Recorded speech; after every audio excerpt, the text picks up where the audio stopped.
Welcome to the future of ocean energy and hydrogen, the just transition to a safer world. This session draws heavily on the planning work done in the MARES TA at ADB. Thus far at ACEF 2022, we've heard some excellent sessions talking about oceans, energy and hydrogen. Notably, the session on Can the Pacific Save the World? And a session on future hydrogen societies in the Asia and the Pacific. In today's session, we're going to seek to answer questions faced by our developing member countries who need to achieve a just transition to a safer, non-fossil fuel future. We'll share some examples of this transition, which is happening now with technology we have now. We'll also discuss how we do this in a just and regenerative manner. Globally, we're in a problem at the moment because we've simply overexploited our resources in a linear way. How can we achieve just transition and regenerate our planet? And to what extent should we use ocean resources? This is the question we seek to answer in this session. It is my pleasure to hand over to the lead consultant on the MARES TA, Rear Admiral Retired, Nick Lambert. Nick, over to you.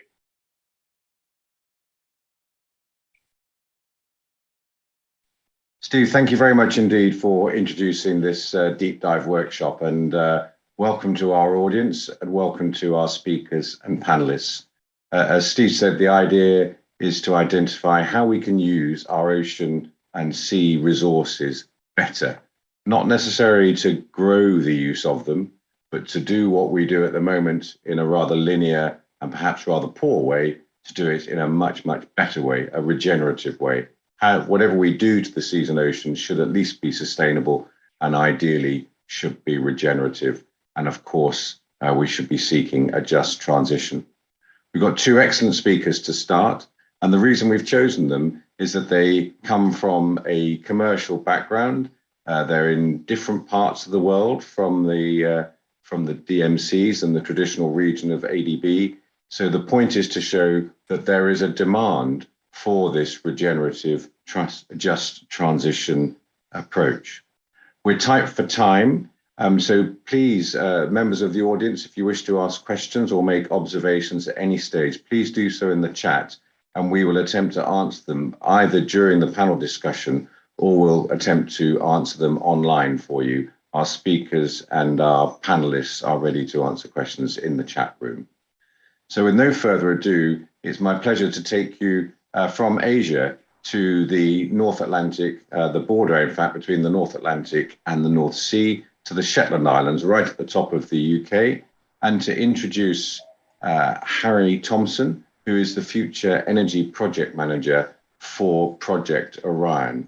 And in this context, if you think of the Shetland Islands as an island state in the North Atlantic, you'll get the context in which Harry is speaking. Harry, it's such a pleasure to have you. The floor is yours, and thank you for coming to talk to us. Yes, thank you, Nick, and hello, everyone, and thank you all for joining. As Nick said, I'm Harry Thompson, the Future Energy Project Manager at Shetland Islands Council, who are the local authority for the Shetland Islands located at the very north of the UK. So I'm here today to speak to you about the Orion project, which was started in April 2020. After recognition of the enormous potential to transform Shetland into the UK's first green energy island. So the Orion project is the strategic framework, which will ensure work is undertaken in a connected and integrated method, enabling a holistic approach to the energy transition to develop a clean energy hub in the Shetland region. So the Orion project is formed of 4 organisations, which have formed the strategic partnership, Shetland Islands Council, who I've mentioned, the Net Zero Technology Centre based in Aberdeen, Highlands and Islands Enterprise, who are a government organisation here in Scotland, and the University of Strathclyde based in Glasgow. So the Orion project has 3 key aims: to create a green hydrogen export hub on Shetland, to transform the island's dependency on fossil fuels towards affordable renewable energy, and lastly, to enable offshore oil and gas sector transition to net zero through decarbonisation. So through our activities, we hope to sustain and create jobs, reduce local fuel poverty, and help Scotland and the UK reach net zero targets. So why Shetland? Shetland's been at the centre of the oil and gas industry for over 50 years, with Sullom Voe Oil and Gas Terminal operational since 1978 and the Shetland Gas Plant since 2016. So we're including oil and gas in our framework. We recognise it still has an important role to play during the transition, and as such, an advisory group was set up through Orion involving the major oil and gas companies to collectively work on operations for decarbonising operations. Shetland's also ideally located to harness both onshore and offshore wind, plus tidal power. There are several offshore locations where there's the potential to harness wind power to enable large-scale green hydrogen production. Also, you can see in the map there is an interconnector currently being built between Shetland and Scotland mainland, which will connect us to the UK electricity network for the first time. And we're also here based close to the Norwegian mainland, and there's a planned interconnector between the two, enabling potential access to Norwegian hydropower. So, as I've just been alluding to, despite its remote location, Shetland is very well connected within Europe, and is also next to some of the world's main shipping routes. So as you can see, we have a vast amount of offshore oil and gas fields connected to the island, along with associated pipelines. And this could lead to potential new industries in the future, such as carbon capture and storage in depleted offshore wells. So I'll now go on to speak about our huge renewable resource. I'll touch quickly on onshore wind, because as you can see on the map on the left-hand side there, if all planned onshore wind projects go ahead here in Shetland, we'll have about 700 megawatts of onshore wind capacity, which is more than 15 times our peak electricity demand. We also have some of the highest recorded onshore wind load factors in the world, with Borrowdale Wind Farm averaging over 50%, which is about double the UK average. We kind of expect offshore wind to be similarly record-breaking. We're very proud of tidal power here in Shetland. In 2016, Nova Innovation installed the world's first offshore tidal array, which currently sits at 500 kilowatts. It's connected to a Tesla battery to smooth output, and a couple of years ago, they added a water-to-wire electric vehicle charge point, meaning in another world first, there are now cars driving around Shetland powered entirely by the tide. Nova Innovation have recently secured an agreement with the seabed owners to locate a 15 megawatt array in Yellowsund in Shetland to expand their operations. So I've touched on offshore wind previously, but there are currently 2 seabed leasing rounds underway for offshore wind blocks in Scotland. You can see on the left-hand side there, the ScotWind leasing round. Successful bids were announced in January of this year, but there was no successful bid for the NE1 block, which is just to the east of Shetland, which could provide up to 2 gigawatts of renewable power. The reason for this was distance to the electricity market. Wasn't really achievable to cable electricity that far into the local Scotland electricity grid. But in March, Crown Estate Scotland, who control the seabed, announced that that block would be part of a clearing process, which opened in April. So the Orion team have been actively engaging with pre-qualified unsuccessful ScotWind bidders to provide a route to market for their electricity in the form of green hydrogen production on Shetland. So we expect a successful bid to be announced in the autumn. So on the back of the ScotWind round, a further leasing round called INTOG was announced, which stands for Innovation and Targeted Oil and Gas, and is aimed at innovation projects of up to 100 megawatts or projects that can help decarbonise oil and gas sector.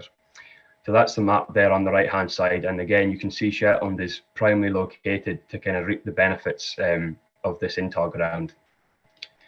So due to the deep waters around Shetland, all these leasing rounds will require floating wind technology, which is still at an early stage with only a few examples worldwide. However, offshore renewable energy, such as offshore wind and tidal, is now beginning to advance, and challenges such as high costs and technical capabilities are being overcome. So we believe Shetland is in a prime location to reap the rewards of this and lead the way in achieving net zero. So when mentioning a Shetland Energy Hub, Sullom Voe is the region we envisage the renewable activity to largely be based. This is where the existing oil terminal and gas plant are located. So we hope this will reduce the impact on the rest of the islands, leaving the stunning natural landscape undisturbed. It's a prime location to be turned into a renewable energy hub. For example, there's large areas of industrial land which can be repurposed to build hydrogen plants. You can see the plant there, and there's still quite a lot of untouched land in still a brownfield site. Hydrogen export will be possible through reuse of pipelines and repurposing of the port of Solomvo. You can see there's 4 deep water jetties there on the right-hand side. The terminal at Solomvo also employ a highly skilled workforce, and just next door in the top right there, you can see Skatsta is an unused airport that closed in 2020. So this airport served the oil and gas industry. You can see its location compared to the oil and gas terminal there. So it offers a large area of council-owned land which can be repurposed to serve the renewables industry.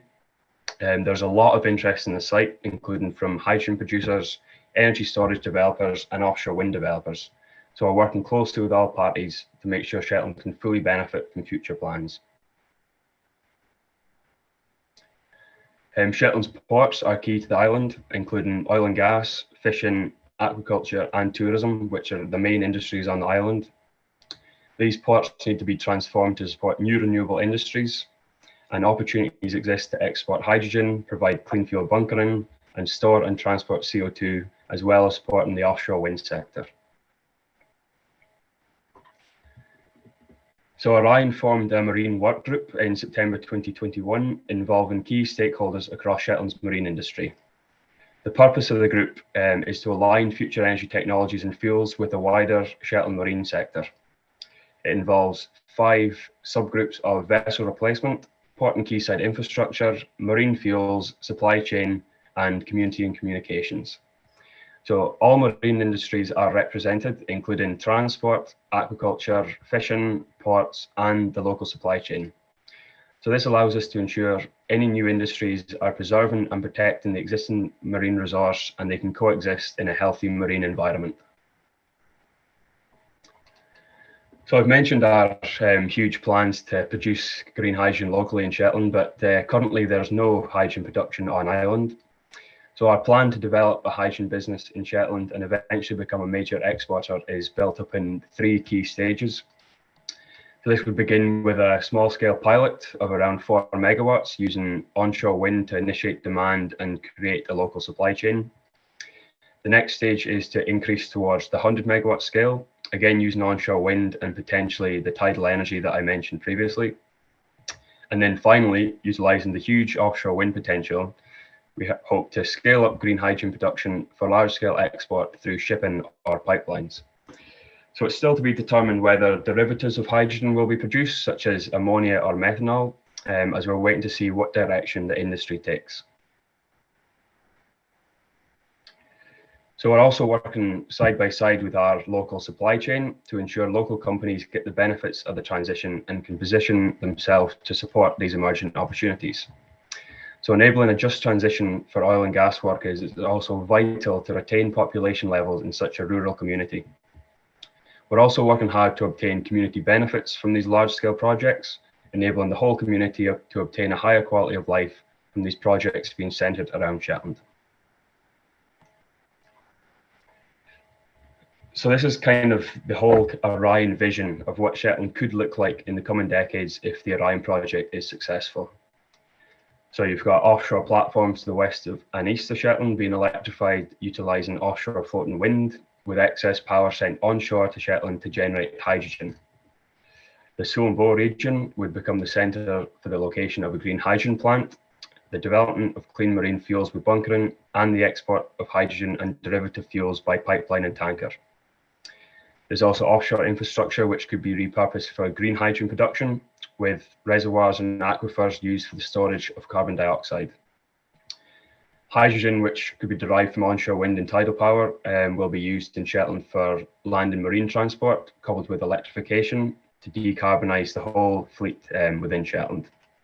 And finally, the ports would become hydrogen and clean fuel export hubs, along with supporting the offshore wind sector. So we believe a healthy marine environment can exist that involves oil and gas, offshore wind, tidal and hydrogen production, and all the other associated activities.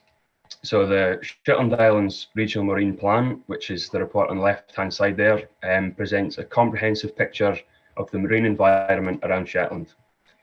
So in developing the plan, a large volume of existing and new data was collated and analysed to provide the necessary underpinning knowledge that is required for a more cohesive decision-making process and to minimise conflict of interest between marine users, activities and developers.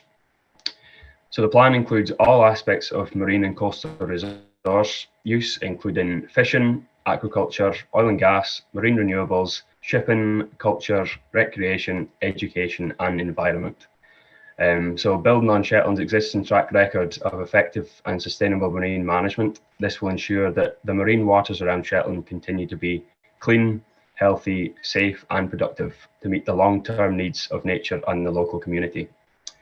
There's also a master plan for the Suanville Harbour area on the right-hand side there, where we expect much of these developments to occur or to be linked with. So that list I just reeled off obviously covers quite a lot of the kind of activity within Shetland.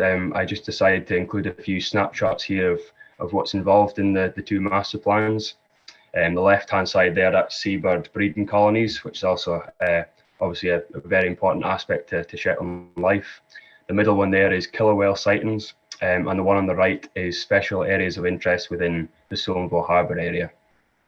On top of that, the Shetland Fishermen's Association are working very closely with offshore wind developers surrounding fish spawning grounds. So clearly this is a very extensive process, but ensures that the natural marine habitat around Shetland is preserved. Shetland has a vast ocean resource, and this can be used to displace fossil fuel usage without having a detrimental effect on the marine environment. But this all must be very carefully and collaboratively planned.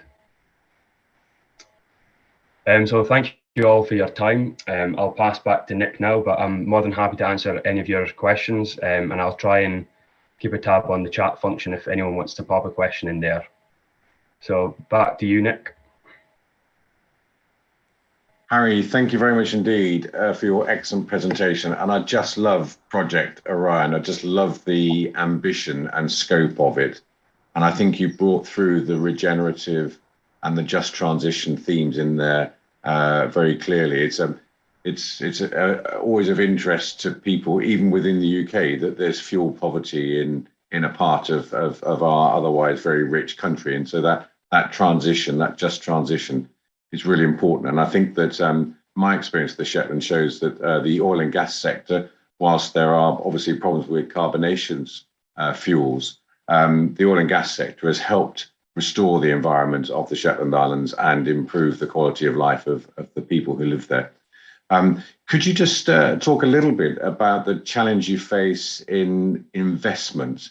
Because clearly you've got some seed funding for this early consortium stage, but to get to the scale against the timelines that you set, you're going to have some serious investment to make that transition from oil and gas to hydrogen and zero emissions. Can you just talk about how you see your investment coming in, please?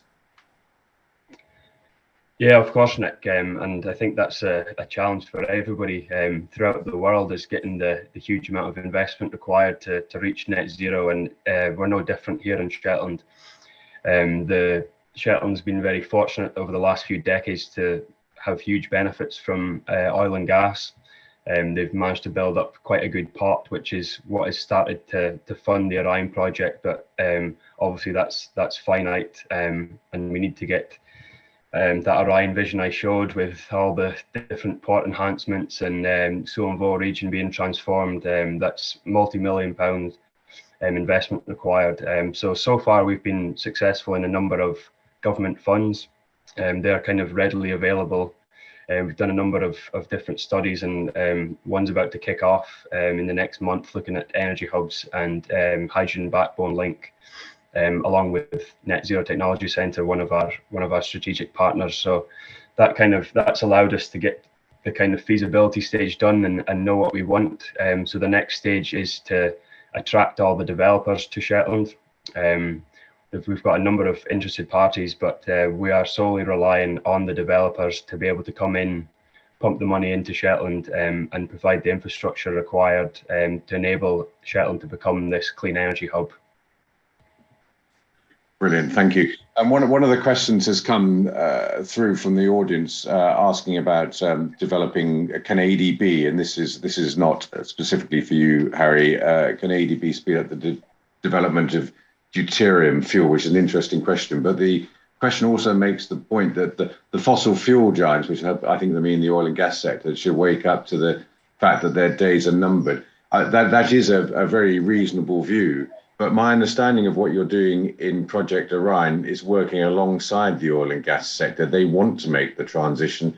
And after all, they're the ones who really understand mega investments, mega projects, and working in difficult, challenging marine environments. And I think you're working side by side with the oil and gas sector.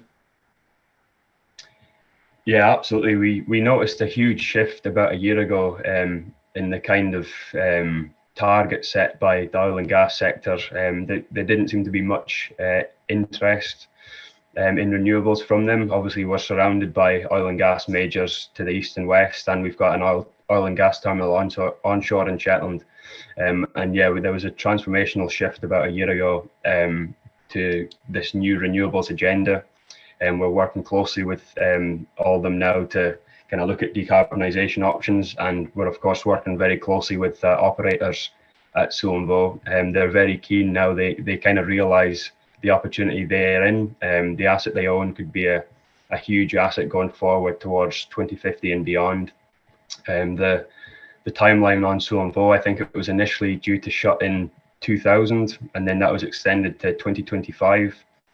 So there was a real danger that that would shut in the next few years, which would obviously the effect that would have on a rural community like Shetland would be massive. But now that these oil and gas companies have taken the shift towards renewables, then Sullom Voe could be open for years to come, which would kind of secure the long-term future of Shetland.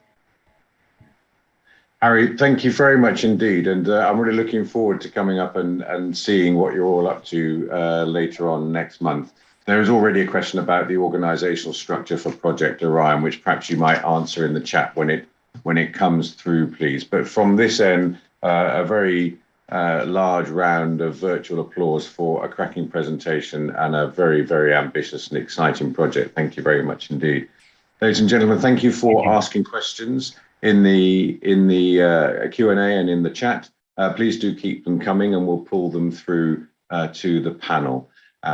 So it's now my pleasure to introduce Ferhat Akuna, the General Manager for Navtech, which is a marine engineering company based in Istanbul. I first heard his presentation about a month ago, and I'm very excited about the concept of this zero energy zero emissions electrical approach.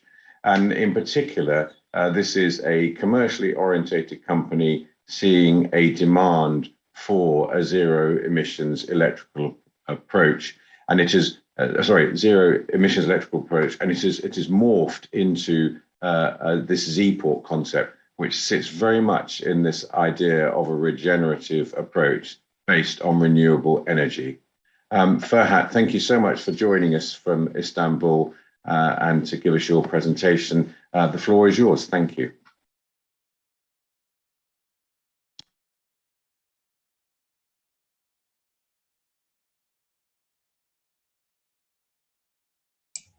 Thank you, Nick. Thank you, everybody attending here, and good day, good morning, or good evening, because all around the world people are joining us. My name is Ferhat Acuner. I'm the General Manager of Navtech Naval Technologies. We are dealing with naval technologies and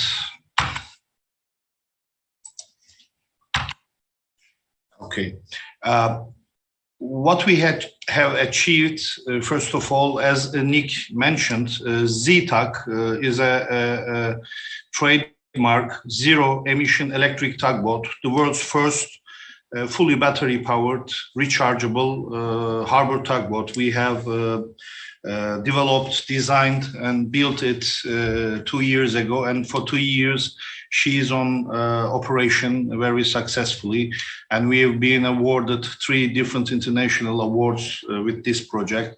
This is apple of our eyes, let's say that. And these 2 years, I would like to explain you about the success of the boat, because it was a very suspicious project from the very beginning, very early project for zero emission approaches. But the OPEX savings came out better than our expectations. I mean, fuel cost regarding to MDO, fuel very same ones, 50%, and maintenance and repair costs around 80% less than conventional tugboat. So it is really proven, and it is still continuing on her duty successfully. But once we began with zero emission boat or ship, let's say, projects on that manner of lithium-ion batteries and so on, of course, we couldn't stop there, and we continue with charging stations. This boat is fully charging from 0 to 90, let's say 10 to 90% charging is 52 minutes only. So it's very efficient. So we have developed a quick charge station. Then we entered into the electrical infrastructure problems as an engineering company. And then we developed a spectrum of ZTACs. You can see on the screen right now, 5 tons bollard pull to 80 tons bollard pull right now, ready in our engineering department. And we are now continuing with 3 more ZTACs for some tugboat operator companies. And then after, it's towards us to go on with Z-port projects. I mean, with the same mentality, zero emission electric port, because this is all the marine sector aimed right now, as I believe that, because of the environmental decisions, international approaches are forcing all the industry to that. So now we are developing, and now we are even commercializing some of these Z-port projects. It is very clear Z-port is the same. I mean, zero emission electric ports, port facilities, totally electrified, and then all the services by electric power and renewable energy integration and so on. And then we have a port having no emission at all. Now we are continuing with that. Let me give you just very well known, but let's repeat how a port goes to a zero emission port. First, renewable energy sources. It can be wind or it can be solar. And it is very easy to integrate it because the port facility is mostly located efficient places for wind and solar. And also everybody knows that the electric system, grid systems are allowing almost all the countries grid in, grid out applications. I mean, you can, make your power plant investments everywhere in the world. So then what we added, the storage facilities. I mean, this can be lithium-ion or this can be electrolyte, I mean, liquid battery systems, but this is necessary for the intermittent renewable energy power production because this is not continuous. So you have to have some energy storage systems. And also, if you have such a port having this renewable energy sources and storage systems and so on, future ships will be, this is our technical opinion, in the near future, the ships will be totally electric driven. I mean, the propellers will be turned by electric motors. And the energy will be, if the short voyages, this will be by battery solutions, and longer ones, long ranges, by hydrogen, I believe. because we must not burn something, including LNG, hydrogen, metal, whatsoever, but we have to use, I believe, FCs, fuel cell systems, and so on. So we have to have an infrastructural electric bunker line. And as we have developed already, this is a proven technology, ZTAX for the port, because ports emissions mostly coming from tugboat operations. They're quite strong, powerful boats, and they're running very densely. And then quick charge stations for the ZTAX. And then, of course, e-cranes, e-vehicles. I mean, all the crane systems, the transportation and handling systems will be electric driven, which is a very proven technology right now. And once we use e-cranes and e-vehicles, we have their own charging systems if they're using batteries on board or their connections. And also electrolysis units in the port to again store or convert the renewable energy which the port facilities produce. And then after, of course, a hydrogen filling, or let's say a H2 bunker line for the future hydrogen ships, hydrogen-powered, hydrogen using ships. And then, of course, if the port facility has cruise ship services, cold ironing for other ships as well, cruise ships, because cruise ships requires quite a big cold ironing inquiry. You know, that 6 to 8 megawatts, they are huge demands. So cold ironing systems as well. And of course, again, I would like to repeat that in the future, 5 to 10 years, so many new type of ships will be sailing in the oceans. They are like our projects. These are some samples from our studies. Let's say this Z-Max is a Volga Max type semi-river going vessel using solar energy, using hydrogen generation systems. And zero emission one. And also Combo Green is having, it is a bit more complicated, having sails, automatic Kevlar sails, solar panels, and so on. We have a patented solar system, removable. You're using your containers, you're loading your containers, and up on them you can put easily in half an hour, and you can produce your hotel load or maybe more, something like that. So all those ships will be provided by hydrogen infrastructural bunker line or electric bunker line in our Z-port. When we look from the, wider frame, all of them creates a Z-port. Is it feasible, or is it possible today to do it? And the answer is yes, because right now in several clients we have, and we're working for them. And we studied on the sample ports. Let's say this is a case study. Very fastly, I will try to explain to you that. First, energy distribution you have to decide about.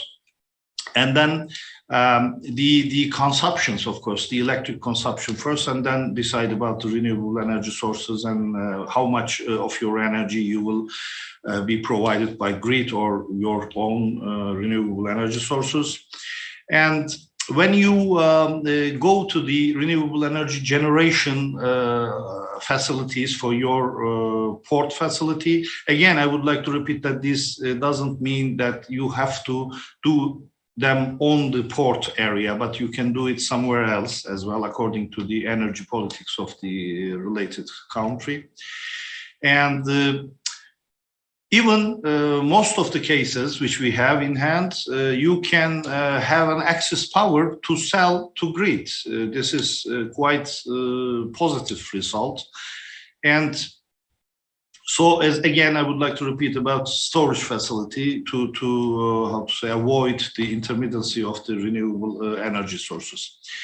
And then let's go to the investment part. This sample port, it is not a huge port, but the investment cost appears like 42 million euros. and the solar power plant, wind power plant, storage facilities, including 4 ZTUGs, I mean harbor tugboats, 2 of them 45 bollard pull, 2 of them 20 tons bollard pull, and electric vehicles, car charging stations, and so on.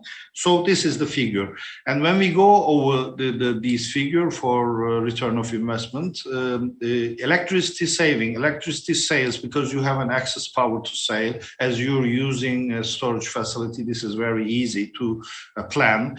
And the cruise vessel sales, which is very important if the port facility has a cruise vessel service station. And then when you go over all those things, the financially, commercially, this is feasible.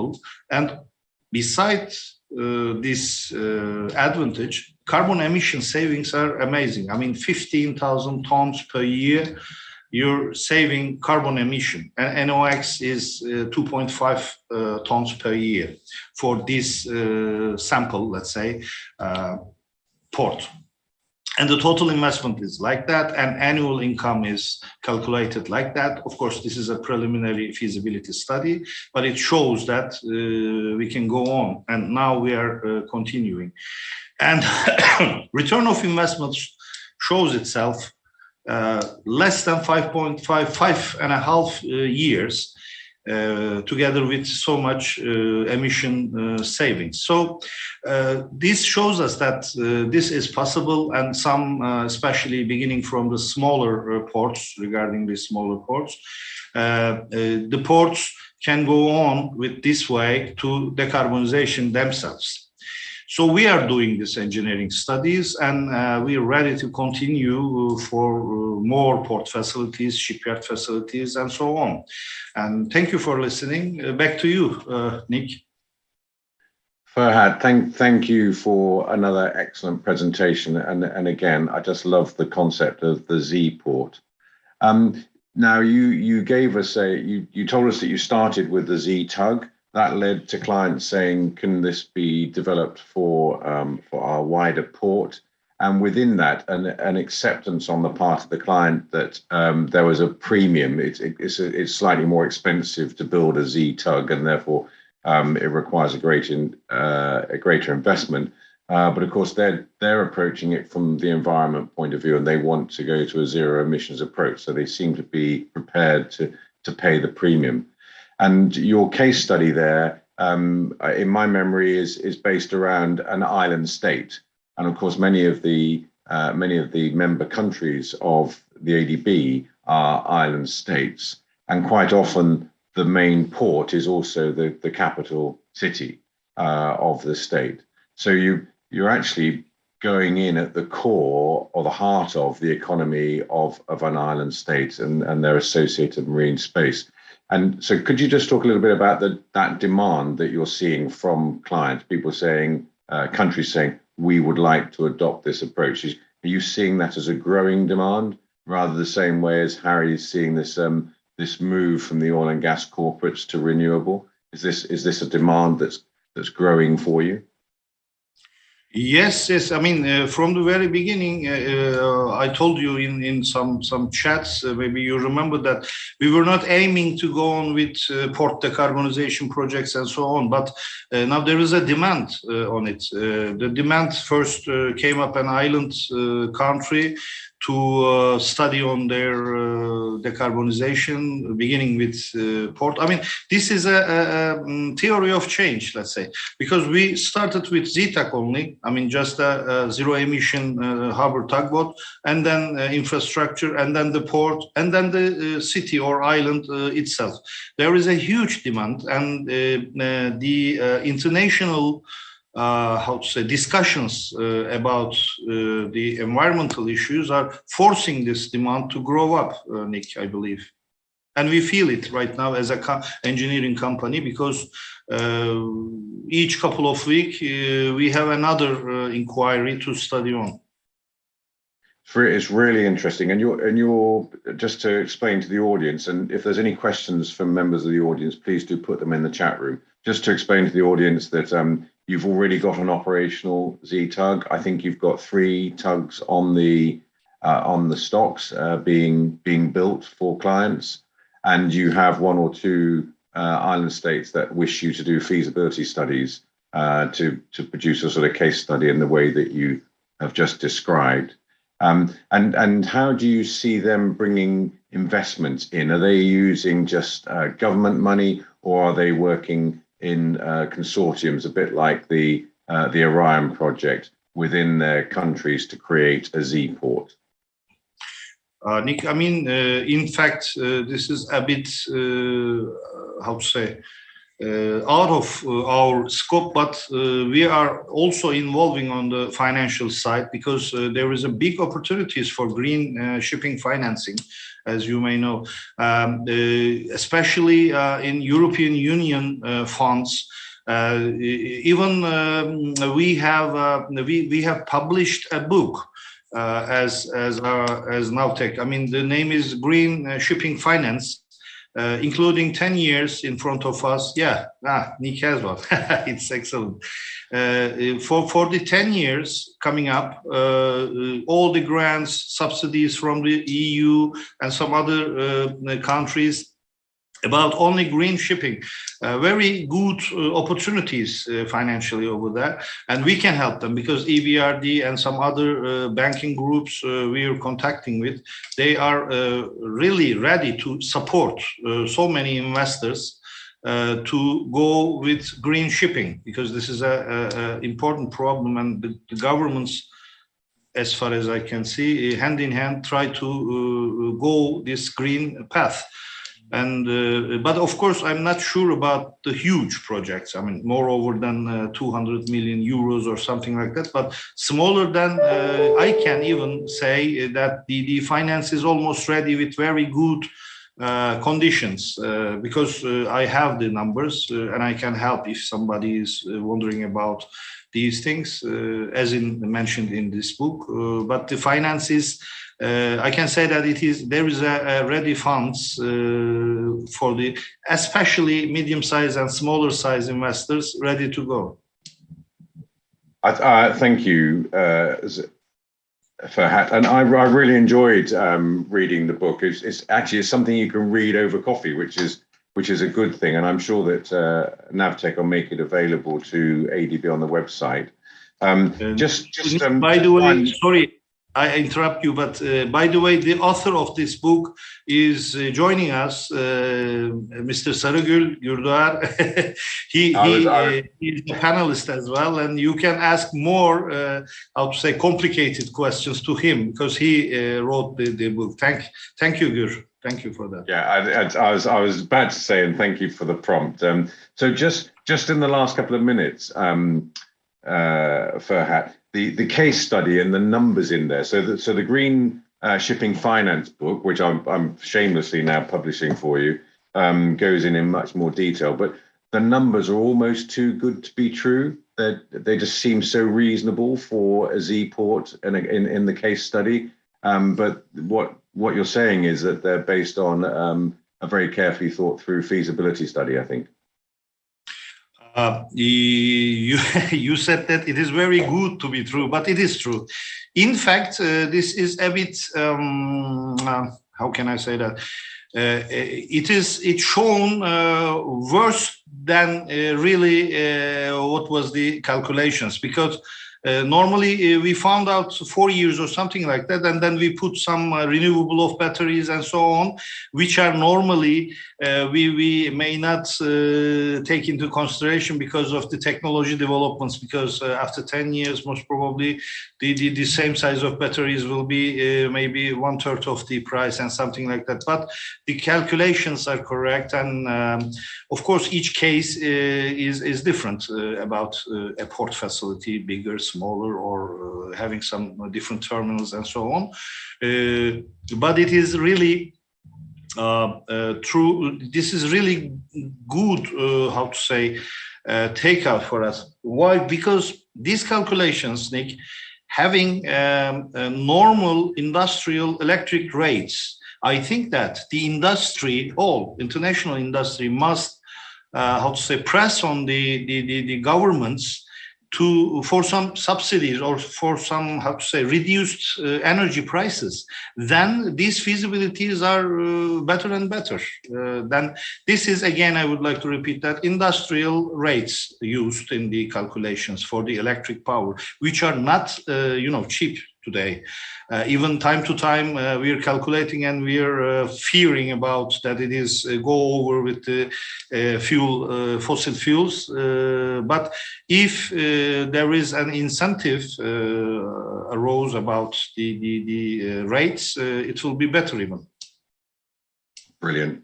Ferhat, thank you very much indeed. I really enjoyed listening to your presentation in Antwerp the other week, and it's just as stimulating this time. Another big round of virtual applause for you. You've already had a compliment in the Q&A, as has Harry. So thank you very much indeed to both our keynote speakers, showing that there is a demand from the, let's just say, the blue economy community out there, from island states, from coastal states, for these sorts of technologies and this shift to a zero emissions future, particularly the regenerative approach that we talked about. It's now my pleasure to introduce our panelists.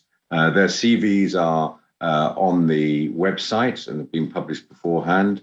Pierre Rousseau, who's a wizard in sustainability and finance. Christine Chan, who's similarly a wizard in finance, working as a senior advisor in ADB.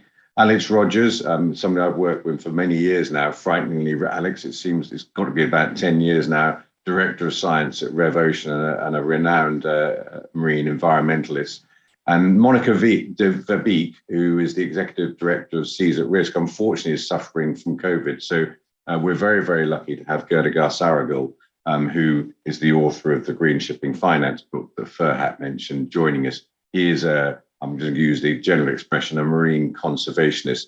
And just to give my panelists a heads up, I'll be coming to Alex and Gerda to start with, because I just want to set the context a little bit with the views of Monica, Executive Director of Seas at Risk, who is very supportive of the regenerative and the just transition approach, and particularly likes this regenerative blue approach that's being adopted by the MARES project, which ADB has been developing. And she welcomes that as a means of restoring our seas and oceans and ensuring that we have well-functioning, thriving ecosystems and healthy seas. That's what's needed. But she goes on to say, however, we have to be careful with the idea of a growing economy. Currently offshore, and I'm now quoting, currently offshore wind parks are not replacing fossil fuels, but they're adding to existing offshore oil and gas operations as they're filling the gap created by increasing energy demand. And of course, wind parks have much less impact on the environment if they're properly placed than offshore gas, but they do have impact and they do take up space. So the point she's making is that we have complicated, complex sea basins surrounded by countries, and we're putting more and more infrastructure in there, and therefore we've got to be very, very careful about the impact on the environment. She goes on to talk about deep sea mining and so on, which everybody has huge concerns about. So what she's really concerned is that to see this transition from Steve's point of a destructive extractive blue economy to a regenerative blue economy, we've got to adapt our activities at sea, and we've also got to adjust our economic model from one that's based on overconsumption and growth to a model that's based on a more balanced sufficiency, supporting social needs and within ecological limits. That's quite a lot of transmission there, but the point I wanted to make was that there is this very, very important environmental element. And I'm going to start with Alex and just ask Alex to make some observations on that, please, and particularly in the context of the Orion and Navtech presentations. And then we'll ask Ger to respond to that and just have that little conversation around the environment to start with. And we'll move on to financing and how we bring the big investors into this regenerative approach thereafter. So, Alex, may I ask you to make some observations, please? Yeah, thanks, Nick, and thanks to everybody for listening today. Two really interesting presentations. I think my, real take-homes from the Orion project, aside from it being a very exciting renewable energy project, was the care that that project is taking over harmonizing those developments with the natural environment around the Shetland Islands. It's an area renowned for its natural beauty and also for its wildlife. And very clearly, what's been required there is a substantial environmental baseline to really assist with planning of that project to ensure that it has as little impact as possible on those natural resources, if you like to call them that. I'd like to call them wildlife, I guess. And the other aspect of that was the amount of community consultation and consideration of local employment within that project. So for me, it really ticks the three keystones of blue economic development. So it's regenerative, it's economical, so it's making money, but it also takes into consideration the natural environment and people as well. And those for me are the three cornerstones of a blue economy. The economics work, it works for nature, and it works for people. Brilliant, thank you. And Gur, your background in marine conservation, perhaps you'd like to observe on this aspect of. I just have this sense that we don't manage our season oceans very well. People are waking up to the fact that they need to be, and as Alex says, projects like Orion are bringing in that community consultation and ensuring that they're thinking about the environment. And I'm guessing that that's exactly what you're seeing around Zport and the projects that you've been involved in. Well, thank you very much, Nick, and also thank you for the two great presentations, also comments of Alex, which I fully agree with what he's already mentioning it. And I think I would not really say much on what Alex is saying about the projects and approaches. Is that in fact that today I will be much more speaking on behalf of oceans and biodiversity and ecosystems, where I've been already working on those conservation issues more than 35 years. And my first career was started as a conservation activist on the protecting the marine turtle nesting beaches in the Mediterranean coast of Turkey. And since then, what we see is that our pressure, mostly coming from the terrestrial human activities, that there are a lot of pressure on the seas and oceans, also inland waters, all waterborne ecosystems. And well, mostly we haven't really realized because we were not living in. But today, I think we are really suffering with the huge decline of biodiversity in the marine ecosystem, also in terrestrial ecosystem. And experts are estimate that 1 billion species are going to be extinct soon in coming decades. And this is I think, alarming situation. And we're on the edge of biodiversity crisis and also ecological crisis.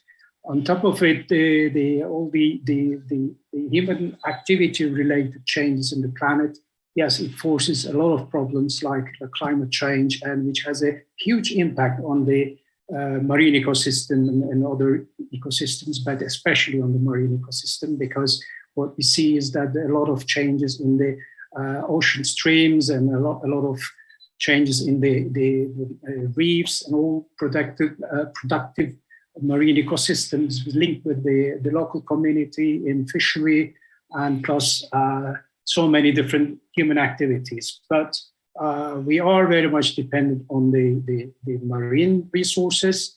And within the sort of these fast changing of the energy needs and energy choices of the world, now a lot of focus on the turns onto the oceans and blue economy. Where I really see is that there is a need for international collaboration and coordination, taking into account all those, just transition periods. What you call is taking into all elements of the ecosystem services, trying to develop ecosystem-based approach involving all the elements of the ocean beneficiaries, like even with the biodiversity, local people, fishermen, all other human activities together with them, in order to not to make the mistakes that we have done in the past. Most of our terrestrial ecosystems have been severely damaged, and also similarly to our marine ecosystem. And therefore, I think this technological advancements, which I'm at the moment thrilled to be part of it, like a ZTAC, because their objective is to combine the technological enhancement together with the sustainable development and circularity for the planet. It's a kind of, at the end of I think, all efforts that all the conservation is putting in for more than 50 years now, together with the technology, will be serving to support the sustainability of our life forms on the planet. Therefore, I think I see the linkages very clearly, and I think if we carefully plan and they integrate all the elements of the economy and all the ecosystem, that we could achieve true sustainable living for our planet. This is just to make my point about the whole thing on behalf of oceans. And thank you, Nick. Its floor is yours. Thank you, Gern, and that vision, that positive vision, is something that we all need to have in mind. I'm going to come to Pierre in just a moment, but just before I do so, back to Alex to say, Gern made the point about this massive decline in biodiversity, and I just wanted to ask you, Alex, whether, and this is a rhetorical question almost, do we have enough information to understand the state of our seas and oceans yet? Or do you see that projects like Orion and Zport and anybody else who's doing anything at sea should be gathering data to contribute to our global understanding of the state of our environment and our marine biodiversity? That's a good question, Nick. To put it simply, we estimate there's something like 2 million species in the ocean, of which we've actually described about 10%. And there are many ecosystems for which we have very, very scant information. I'm currently working on a number of development bank projects, and I would say that the most common issue we come up against in terms of thinking about developing a blue economy is lack of that environmental baseline data. So what marine life is living where, what services it's providing for humans, but also the broader function of the ocean. And without that information, it's very, very difficult to plan sustainable projects.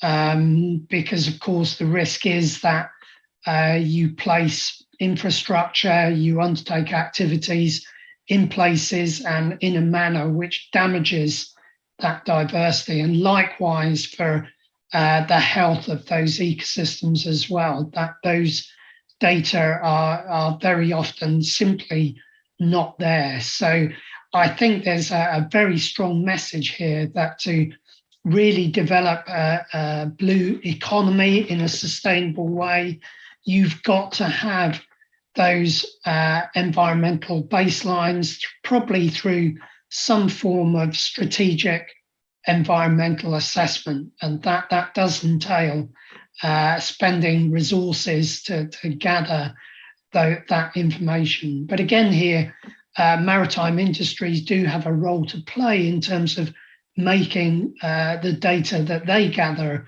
available for broader use by society and by projects like the ones that we've seen today.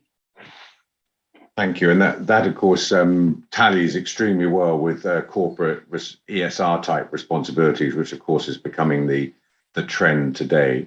Thank you, Alex and Ger, and please do chip in as the conversation continues. I'm going to come to Pierre now. I'm leaving you last, Christine, because I want you to talk a little bit about ADB and what ADB is doing around this thing, and I'll prompt you. But if I may, I'd like to go to Pierre, because Pierre's got a lot of experience in sustainability and finance, and I know, Pierre, that you're working on some very interesting marine environment related projects which have community benefit, but you also understand the issue of getting people to invest, or why terrestrially minded investors don't understand the seas and oceans and don't invest yet. And so I wondered if you'd like to just draw on what we've heard this morning, the observations of Alex and Ger, and then just sort of transition us from that environmental perspective into how do we finance some of these fabulous projects that we've heard about this morning. Please.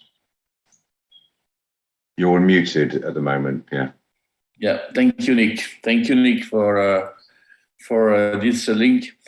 First of all, what we do see is that conservation and regeneration of biodiversity and marine biodiversity, or any kind of diversity with business, is not incompatible. We just need to invent the right business model.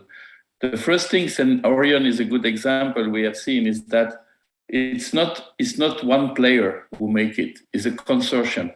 So we work by consortium. We need to create consortium. Why? Because it's complex, and we need the background of scientists. Data has just been mentioned by Alex. So non-project can be done or can be started anywhere if there is not the deep background of analysis, what is scientifically and economically, but also socially viable. So we need to link the three. And to do that, you cannot be alone. You need to create consortium. And some of those consortium, more and more, can be private, but they can be also private and public. So all the example that we can see, which is successful today in that space, it's the result of a consortium which has been built up. And the most difficult part probably is to build a consortium, is to bring together the scientists, is to bring together the businessmen, is to bring together the communities, is to bring together the players that will be around. And the people need to agree in advance about what they would like to achieve. So this is critical. We can even start from projects which are nature-based, which are based on preserving and regenerating nature in order to generate business. You don't need necessarily to start from the business. And this is, I can give you an example. For instance, I work on the renovation of a lake which has been completely polluted in the Mediterranean, where there is no more fishing. The fishing is dying because the pollution of the lake. So there will be a project of renovating the lake. So that means dredging properly the lake in order to restart the fishing and to put back nature where they have to be. So all this is done between scientists, is done with the dredging companies, done with the government in charge. It's the consortium which is putting that in place. And what will be the result? The result will be that the lake will generate regenerating fishing. So that means if we put in place a sustainable fishing, because the fishing that you will put back has to be sustainable and not to do any kind of fishing by drying the stock of fish. So you need to organize the fishing after that. So it's not just to renovate the lake, but it's also to manage the concession of the lake after, in order to make sure that as many fish you are fishing, as many fish will come back. And then you can start to use the nature as a real economic value. This project will give job to 150,000 people, and it will completely rebuild the city, and it will be completely restart to do like the Orion project. We will redo the vessel, we will redo the port, which will be electrical, etc. So we will rebuild something that will be in line with what we would like to preserve, and even more, regenerate. So what is also interesting to see here, to make projects like that scalable, because scalability is also important. We have seen all the projects presented today are scalable, and we talk about scalability. We need to cooperate, we need entrepreneurs, we need people who bring talent, who bring expertise. In addition, the only things they need to make sure is that at the end, they agree on the impact. We have to measure, in additionality of the financial return, we need to measure the impact. The impact is important. And I'm not talking about ESG. We have to measure the impact. The impact is climate impact, nature impact, and social impact. And it's important that this is becoming more and more externalities that we can today value them, and we can maybe monetize some of them. Carbon is one of them, for instance, which is a good example, and it has to be part of every performance of every new business or every new project. And if we link the performance, the financial performance with the impact that we do achieve, then we will have a better visibility of the long-term impact that a project can be done or a new business can do. And how to finance that? The existing finance today is not able to finance this type of new project. What we have to do today in order to make it, we have to create blended finance. We have to bring different sources of finance today. And there is no platform to promote blended finance today.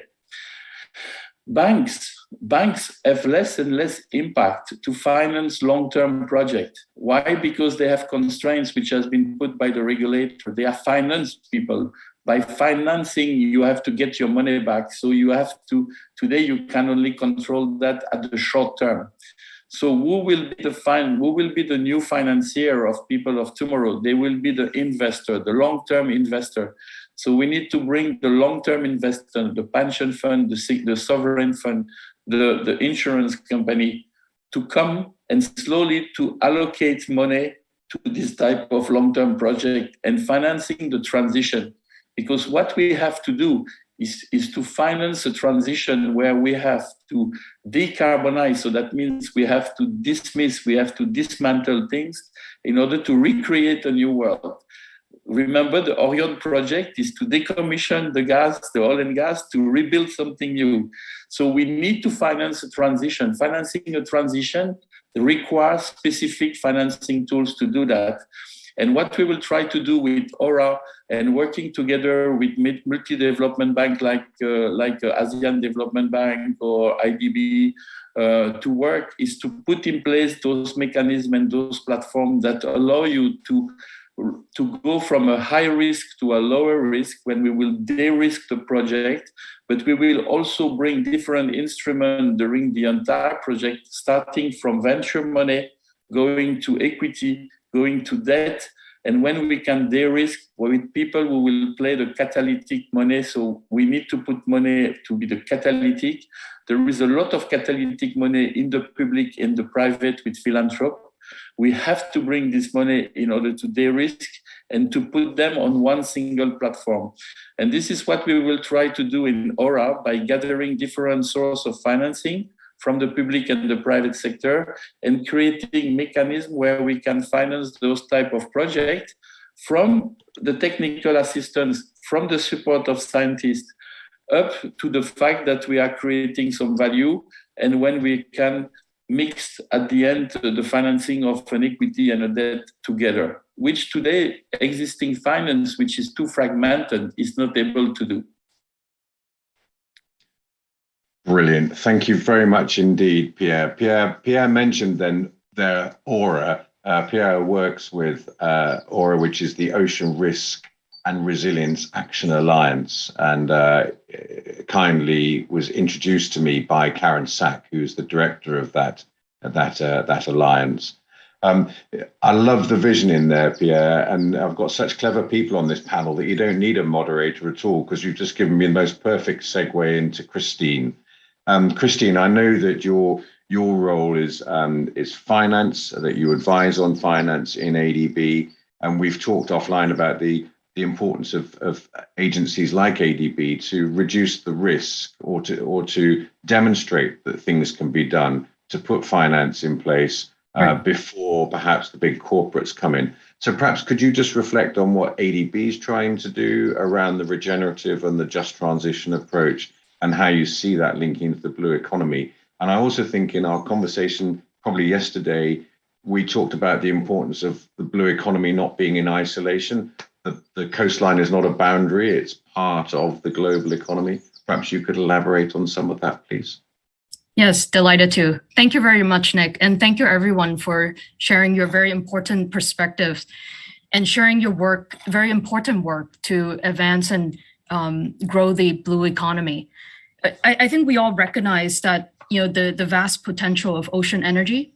At this current juncture, we understand that in order to reach our net zero targets by 2050, for example, we need to really scale and grow by 33% a year to really harness that ocean energy.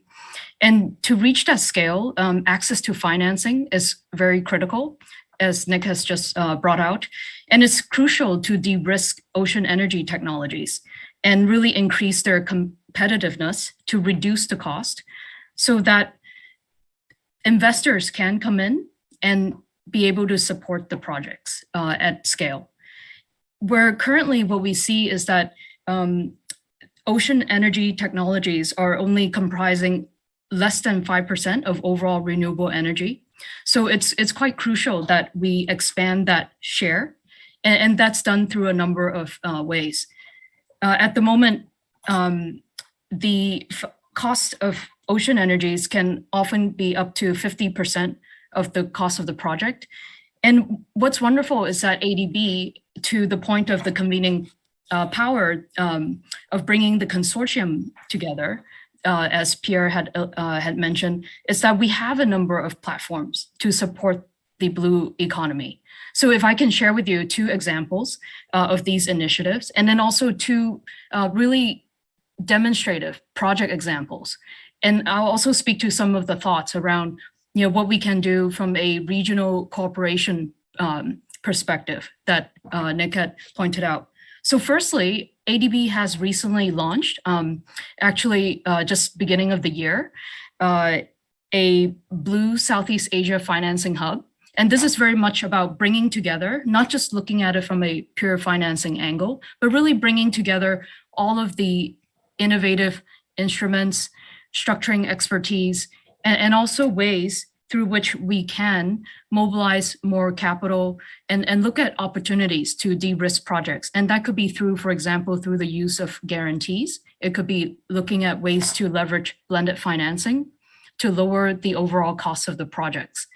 And to the point of long-term financing, it's very much ADB's role to play that catalytic role to support projects that have a demonstration effect that may be the first time to pilot a particular technology in a region. So where we have seen very successful demonstration, as we saw in the Orion project, where we bring together a very integrated approach, we can similarly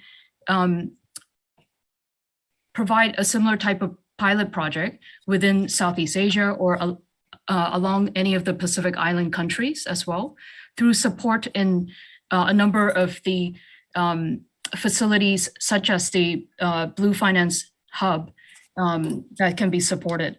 And then second, initiative that I'd like to bring to your attention is ADB's recently launched Blue Bond Incubator. So this speaks to the innovative financing instruments that can be leveraged.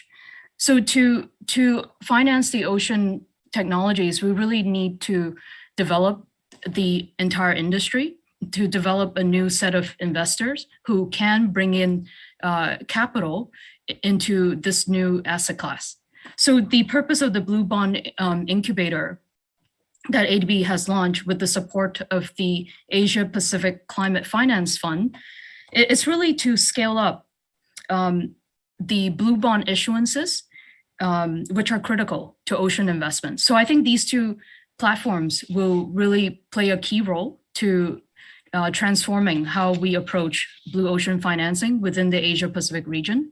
And then two examples I like to highlight that speaks to not only the support that ADB can provide on the downstream financing, but also the upstream. What's equally important is the upstream intervention, which ADB can engage in, which is to develop the enabling environment, as well as the project preparation support to bring projects to feasibility, to bring projects to commercialization. So one of the first projects I'd like to share is a project that's currently under development in the Maldives. It's a solar project that is supported by ADB's transaction advisory support. So ADB is advising the government of Maldives, and it's also supported by the Asia Pacific Project Preparation Facility, which is also managed by the ADB and supported by donors. So this project will be supporting the development of a solar IPP in 20 to 25 outer islands of the Maldives with a combined capacity of 20 to 30 megawatts. And what's unique about this project is that it's taking a portfolio approach to finance a portfolio of 1 to 2 megawatt of solar projects, comprising of solar that are both on land, rooftops, as well as nearshore lagoons. And I think this hybrid approach of looking at, whereas we, in the case of the Sheffield Orion project, we do see this combined surf and turf approach. And I think we really need to consider that for the upscaling of ocean energy. There's vast opportunities, for example, to repurpose assets, existing offshore wind and existing floating solar systems that are already installed, and to incorporate tidal turbines into those hybrid renewable energy system. Those are ways to bring down the cost and to address potential high risk associated with new technologies being deployed in new sea conditions within the region. And another project I'd like to share with you, speaking to the point of how we leverage blended financing, coincidentally, it's also another project in the Maldives where ADB, through a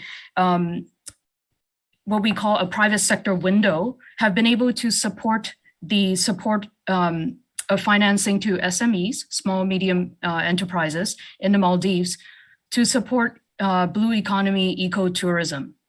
And this blended financing takes not only ADB's own balance sheet financing, but also takes concessional financing contributed by the Canadian Climate Fund for the private sector. And this is financed through ADB's private sector window. So the ADB private sector window, which is a 67 million concessional facility, can also support other types of regenerative ecosystem financing projects that we're discussing today, where we take into account financing of a combination of ocean energy, fisheries, agribusiness that are well integrated. So I'd like to share those two examples with you. And then lastly, I think what's important to consider from a regional perspective is that in order to bring down costs, it would be pertinent that there is a development of a regional supply chain as well, in order to bring down the overall costs of the technologies and the equipments that are needed for supporting the ocean technologies. And then also being able to have regional cooperation amongst developers and co-financiers into such projects. Over to you, Nick.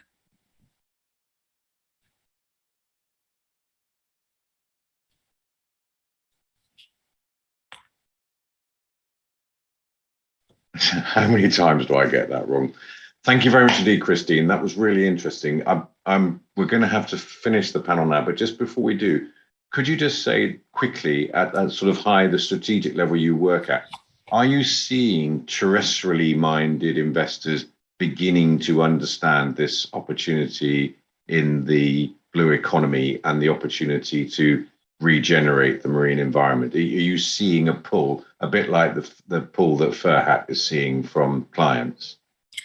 Yeah, absolutely, Nick. So what we see is that there's been good examples of commercial financing going into offshore wind projects. So where there's certain push and pull elements that we're seeing. So one, of course, is with increasing land scarcity, the increasing costs associated with other types of renewable energy developments, such as solar, it is driving developers to explore new sources of renewable energy. And so there is this push to look at alternatives, including OceanEnergy that also expands to green hydrogen, offshore wind, tidal energy, as well as floating solar. So what we have so far is different types of installations for specific technologies, but what we're not yet seeing and will be well supported through a number of the initiatives that ADB is supporting is an integrative approach, especially through the MARIS project that is being supported, where we do see a integrated regenerative ecosystem type of financing. So I do see that there is an increasing shift in mindset, although more awareness is needed, as well as more policy incentives by the government, as well as support from the financing side is needed by all the players within the industry. Brilliant. Thank you very much indeed, Christine. You can tell, ladies and gentlemen, from our audience, from our panel, that we could carry on talking for the next hour or two. We'd need to stop for coffee in between. Sadly, we don't have that time. So it's now my pleasure to introduce Carina Barquet. She's a senior research fellow at the Stockholm Environment Institute, and she's very kindly agreed to make some closing remarks. And she's going to take the rich tapestry of conversations we've had this morning from our keynote speakers through our brilliant panelists, to whom thank you very much indeed for your contribution, and close for us. So Carina, with no further ado, from Stockholm, the floor is yours. Thank you so much. This was a great panel, so I'll do my best to say something smart after so many smart comments made today. As countries increasingly turn their attention to the sea for diversifying their economies and ensuring the critical provision of services, we realize there's an urgent need to radically change the way we think and use the ocean, away from a blue growth-based approach and towards a sustainable blue economy. But the increased industrialization of the sea is happening in places with already intensive economic activity in fragile but very crucial ecosystems.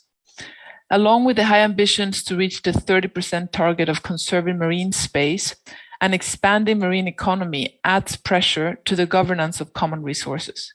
And this demands an assessment for how multiple goals are going to be realized more effectively and sustainably. I think that the regenerative approach to a blue economy proposed in today's session is fundamental to ensure the sustainable use of our seas. But as highlighted by our panelists, there are challenges that need to be addressed.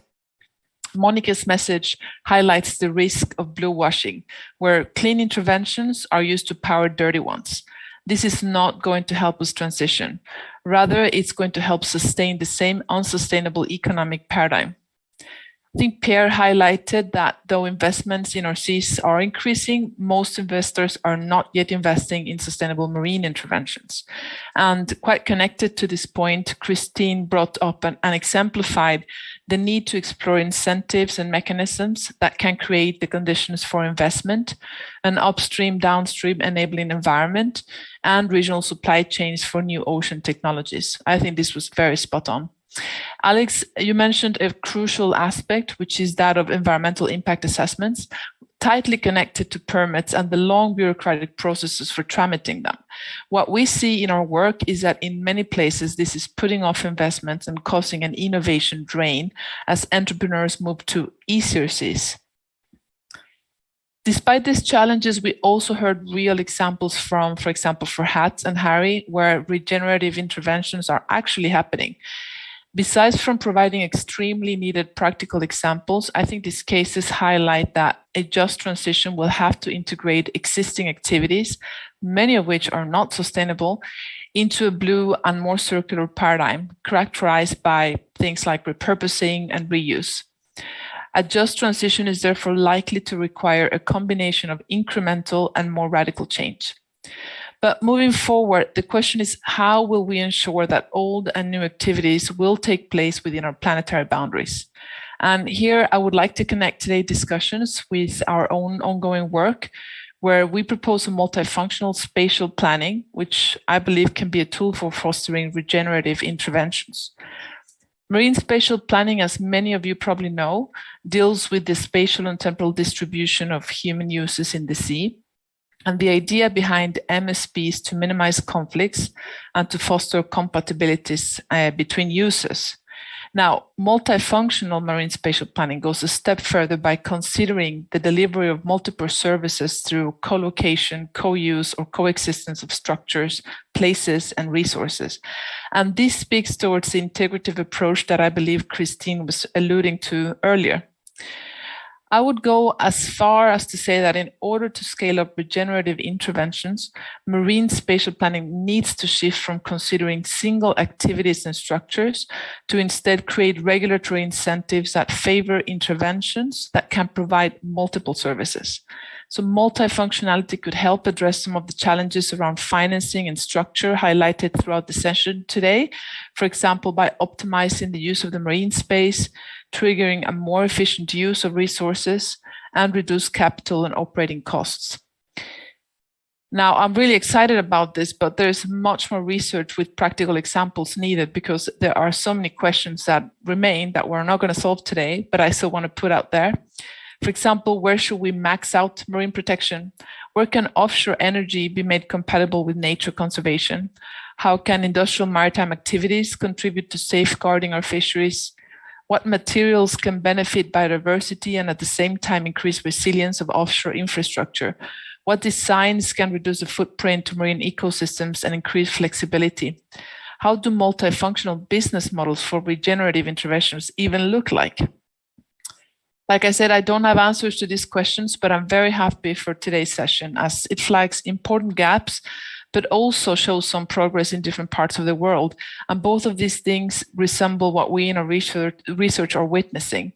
So I really look forward to continuing this conversation together with many of you here and to contribute to increasing knowledge and informing policy for a sustainable blue economy.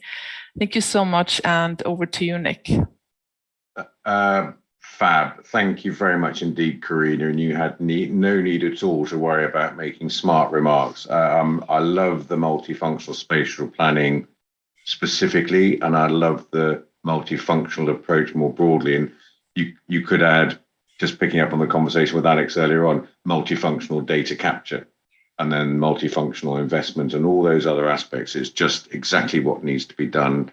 It's something I've been banging on about for the last 10 years, and it's wonderful to hear that SEI is thinking about that. So thank you very much indeed for pulling together the threads of, in my mind, our all too short session today.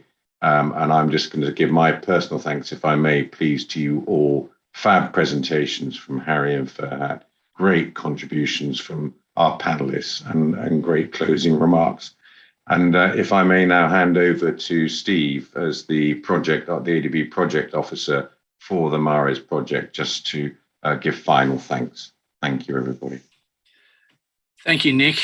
I promised you I would not intervene, and what has been fantastic about this session is that a lot of the things that we're looking at in Mares have been covered, but also a lot of the things that we need to answer have been raised.